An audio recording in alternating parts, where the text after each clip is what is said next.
Hello and Assalamualaikum. I'm Dr. Niraihan Bintini Yusof. I'm going to present our research, and I'm among the researcher which involved in this research on behalf of Dr. Soayin, where the entitle of our research is Distribution of Copper, Zinc, and Nickel in Asian Swamp Eel, Monotrous albals from Bacho and Pasimas, Kelantan, Malaysia.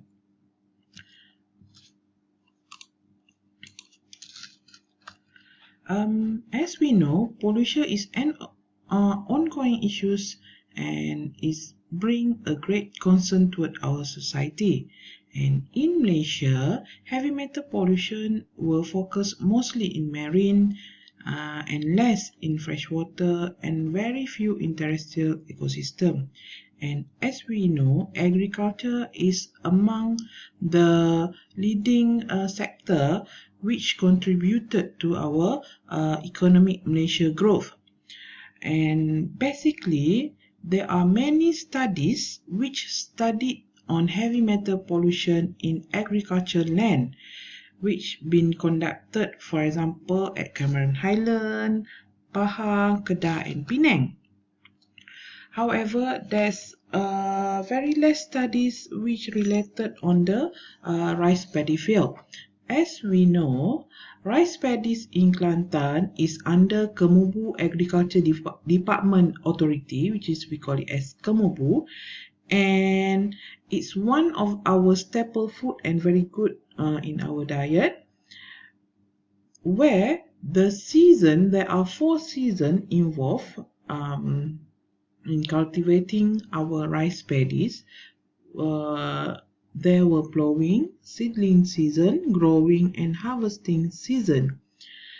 And mostly at growing season, most of the rice farmers are applying the agrochemical fertilizers, pesticide, and basically some are following the guidelines provided, and some applying in high quantity of fertilizers and pesticide in order to make sure that their yield are very good. Through plowing activity, it could resuspend the pollutants, especially heavy metal originating from the previous paddy cycle, and it can bioaccumulate in that living organism which belong in the paddy field, and it can significantly affect our food chain system. And since this Asian swamp eel exists in our paddy field, so the chances of exposure to that eel and the accumulation of heavy metal possibly high in the eel. Therefore, in this study, we use Asian swamp eel to be as our bioindicator agent. Either they are able to accumulate the heavy metal or not. Hence, the objective of our study is to study the bioaccumulation and uptake of copper, zinc, and nickel in different tissues of Asian swamp eel in Bacho and Pasimas. Heavy metal is a non-biodegradable and can be classified as non-essential and essential heavy metal. So it's getting into our environment through several routes. For example, atmospheric, damping, accidental, and geological weathering. Heavy metal might either absorb on sediment particles or accumulated in aquatic organisms. And it's considered toxic when the heavy metal are present at very high concentration. And this is the figure of the Asian swamp eel, alright, where it is not a true eel, but it belongs to Agulidae family, and it's long-lived organism, and it can accumulate high concentration of pollutant in the study, which is heavy metal. And there are three ways, the possible pathway for the accumulation, which is through body surface, gills, and digestive tract. So the sampling collection has been conducted at two sites, which is located at Kampung Bekelam Bachok and also Kampung Pasir Mas Kelantan. And the sampling of the eel was collected monthly for 4 months, starting on March until June 2018 at 10 stations for each sampling. And this is the famous tool that we use mostly by Malaysian farmers, where we call it as a tukil. This is a tukil, and we use the corn bamboo, which is we put it on top of the tukil in order to catch the eel.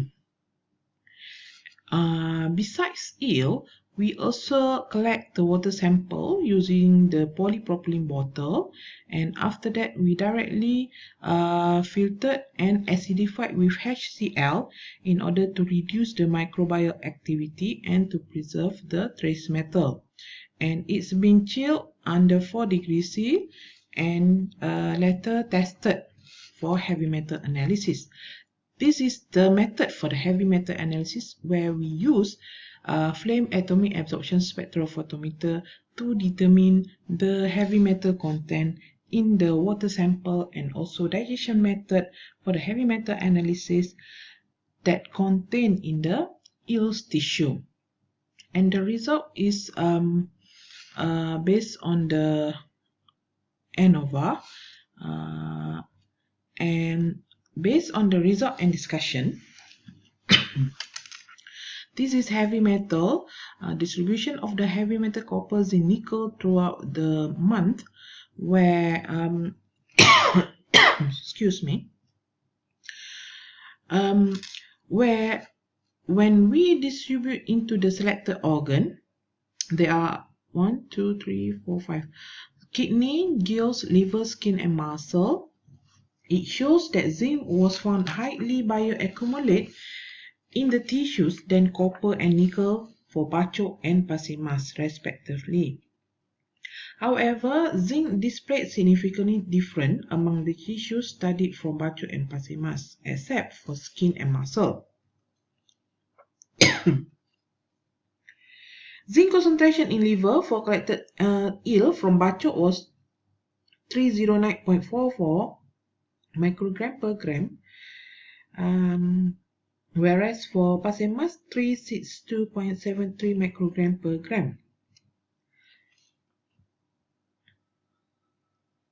Results show that zinc concentration was the highest among the other study where they found in kidney and gills, and also showed higher level than studies conducted by Salam on the liver of the Euthenis affinis species or macrotona from Tok Bali. However, lower zinc concentration was observed in muscle tissue collected from Bachok and Pasir Mas. In Bachok, copper concentration in liver was found to be highest, followed by tissues from the skin, muscle, kidney, and gills, while insignificant difference bigger than 0.05 were observed for the skin and muscle. For Pasir Mas, highest copper concentration was observed in kidney, followed by liver, skin, gills, and muscle. Surprisingly, in the present study, the copper concentration in the 5 selected tissues were found higher than the study conducted by Salam. The finding of high zinc and copper concentration in the liver of eel was in line with the discovery by So et al. In year 2019. Although heavy metal uptakes are different on various factors, however, it's vary from organ to organ. Besides, the high nickel concentration, however, might be extracted from agricultural activity that demand the utilization of excessive agrochemical fertilizer and pesticide to produce superior crop. So in a conclusion, The high presence of zinc was noted in liver, followed by kidney and gills for both locations, while copper in the liver and kidney was noted for Bacho and Pasimas. Accumulation of non-essential metals such as nickel was high in gill for Bacho and kidney for Pasimas. A minimum level of zinc, copper, and nickel was found low in muscle tissue than in liver, gills, kidney, and skin. So this study was funded by SGJP in year 2018, and this is my reference. That's all from me. Thank you very much.